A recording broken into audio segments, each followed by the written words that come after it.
Então, pessoal, quando você pensa em todas essas camadas do modelo OSI, na verdade, uma acaba encapsulando mensagens dentro da outra.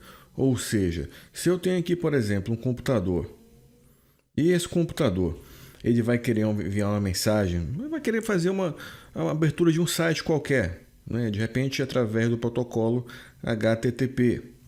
Então ele tem aqui as informações que ele tem que enviar, dados, né? Que eu não vou entrar em detalhes. Então ele vai ter que encapsular várias coisas aqui dentro, né? Por exemplo, se ele vai enviar imagens, né? Ele vai colocar uma imagem aqui dentro através aí, por exemplo, através da camada de apresentação, uma imagem JPEG. Se ele vai aí fazer algum tipo de requisição, por exemplo, com Network File System, ele vai mandar também a requisição aqui dentro. Perfeito? Agora, entrando em rede de computadores, você vai colocar um protocolo de transporte. Então, vou encapsular ele aqui, por exemplo, com o protocolo TCP, na camada de transporte. Depois eu chego na camada de rede e vou encapsular ele com o protocolo IP. E na camada de enlace, se eu estiver usando redes cabeadas, usando a tecnologia Ethernet, eu colocarei aqui o meu cabeçalho Ethernet. Perfeito?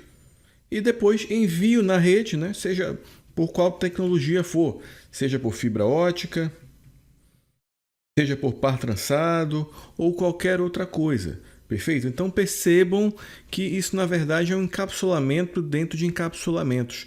É como se fosse uma caixa mesmo, né? E essa caixa você vai colocando ela uma dentro da outra caixa. Perfeito? Então, é assim que funciona o modelo OSI.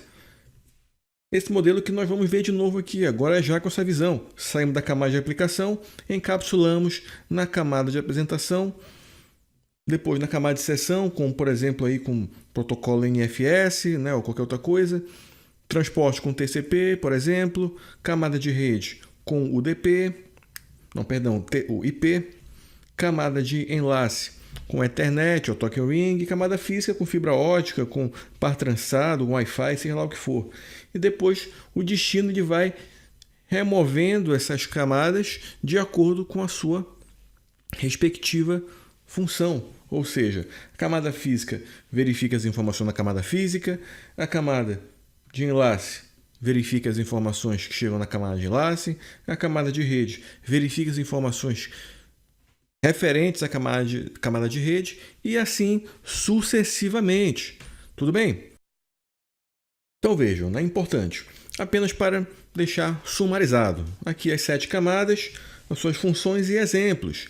Então, por exemplo, eu tenho aqui a camada 7, como vocês podem ver, onde ela é suportada por aplicativos, exemplos como HTTP, FTP, SMTP e assim sucessivamente. Isso aqui eu já comentei com vocês. Tá? Fica aqui como um resumo.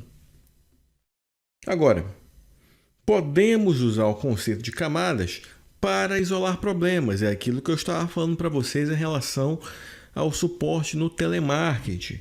Então, por exemplo, se eu tenho um problema na minha conexão, a conexão do PC caiu, né? Pode ser um problema na camada física, né? Um cabo vai ver se rompe, né? Um cabo mal conectado, né?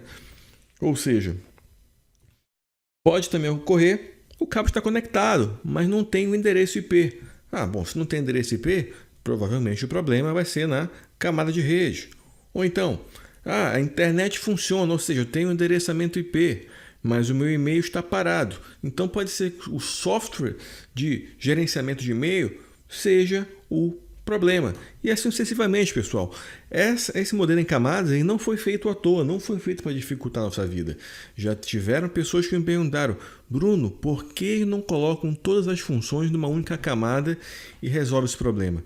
Pessoal, se a gente não tiver esse modelo em camadas e tiver um único problema, vai ser mais difícil de identificá-lo. Se você separar ele em seções, né, nesse caso aqui em camadas, você consegue em camada identificar um possível problema.